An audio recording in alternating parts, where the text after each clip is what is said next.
zamanay ny rehetra sondry malala ny tiany vavaka fonary sarotra azonao fitahina vakio ny tompo ambara ny lalana azo aleha ireo zavatra atao iriny iroso tsisy mifehy Jesosy io ambara zay tena hoe mba sitraponao ka ho tanteraka raky izany aby ny fiainanay manontolo ho feno fitiavananao ny fonay ny tena sy ny fanahy ka na dia ny onimbaraza tsy afaty ny afo ny fitiavako anao Jesosy io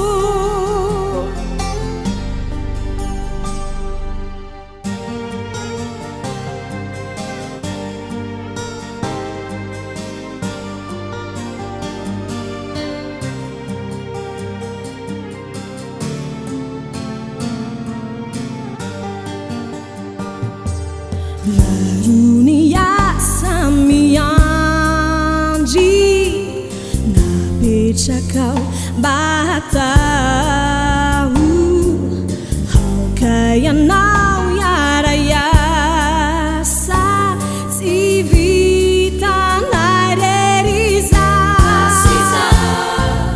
satana kosa mikiasa niandrombaka naiambinao mandrapiavinao riray terisy ambany elatray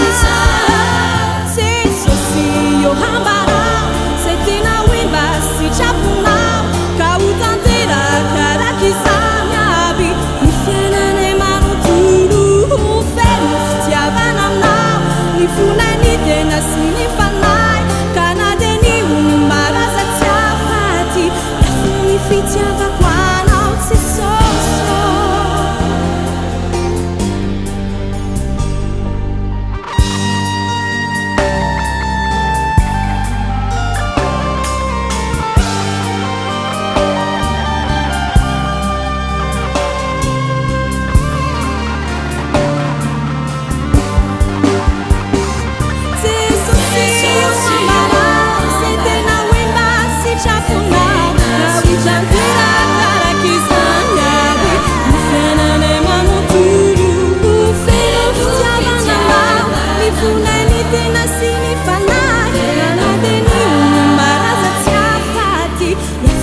fitiavako